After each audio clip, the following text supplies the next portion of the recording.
This is a first video for the Function H section of the Functions module. In this series of videos we're looking at transforming function graphs. Now the graphs of functions can change when adding and multiplying the function or the variable of the function by a constant. Now the resulting graphs of such modifications have the original function moved, stretched, compressed, reflected either horizontally or vertically. In this video we're going to look at dilations, which are a stretching or compression. Now I'm going to look at vertical and horizontal separately, but you'll notice that really the results are the same thing. So let's look at vertical. When a function f of x is multiplied by a constant, a, the graph of the resulting function, a times f of x, is the original function stretched or compressed vertically. Okay, so what I mean by that, if I have f of x equals x squared, if I times, or if I dilated, if I had 2f of x, that's actually 2x squared, so the 2's being added. I could have 3fx, which is simply 3x squared. Okay, I could also have half fx, which is simply a half x squared.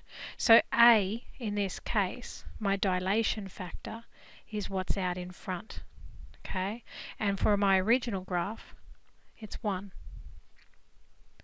Now if a is greater than 1, the graph is stretched vertically.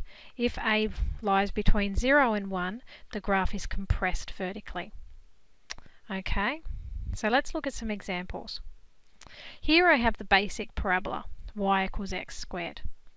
Okay, so let's try and do some dilations here. So to begin with, we'll put in we'll have y equals x squared, which is my original function, and then we'll put in y equals 5x squared. So my dilation factor here is 5. That's what's out in front. As you can see, you're ending up with a very skinny parabola. I like to call them fatter or skinny. So when a number is greater than 1, you're ending up with a very skinny parabola. In contrast, let's try y equals 0.1 x squared. So here the dilation factor is between 0 and 1. And as you can see, you've got a very fat parabola. Okay, so the graph here has been compressed. So your pink graph is compressed, your red graph is stretched. Okay, now these things happen no matter what function I'm starting with. So let's start with x cubed, which is my cubic. Okay, there's my cubic graph. Now let's try dilation. How about y equals 6x cubed? Okay, let's look at what that looks like. So my original graph is this blue one. 6x cubed is the red, so it's brought it closer to the axis. It's stretching it up. Okay, or it's skinnier, whichever way works for you. Let's try something else. So y equals 0.3 x cubed. So now I have a dilation factor of 0.3 between 0 and 1. And as you can see, now this pink graph is further away from my y-axis. Okay, so it's being compressed, or the other way, which is what I like, it's fatter. Okay, so your blue's the original, your red is a is greater than 1, and your pink is a is between 0 and 1.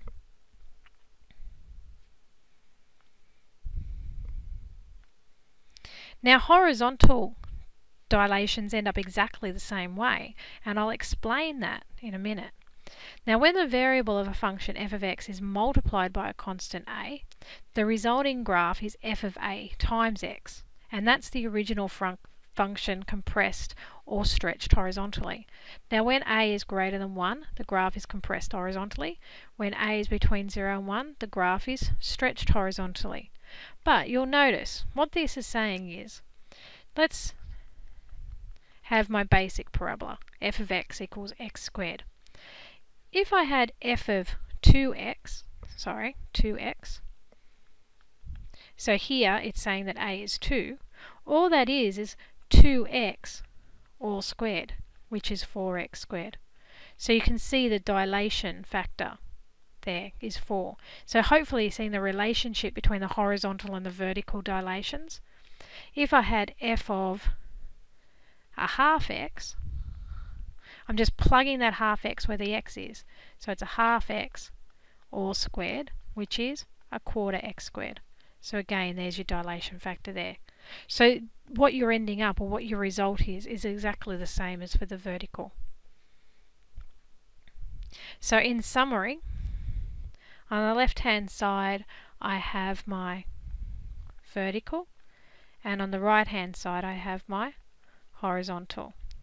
Now they look different because, as you can tell, if I have 2x in here, that actually is coming, if it was a cube function, then it's going to be 2 cubed, which is 8. So the effect is a lot larger for the horizontal rather than the vertical.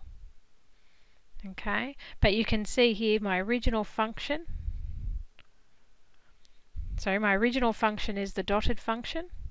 If I have 2 lots of fx, you can see how it's being stretched out.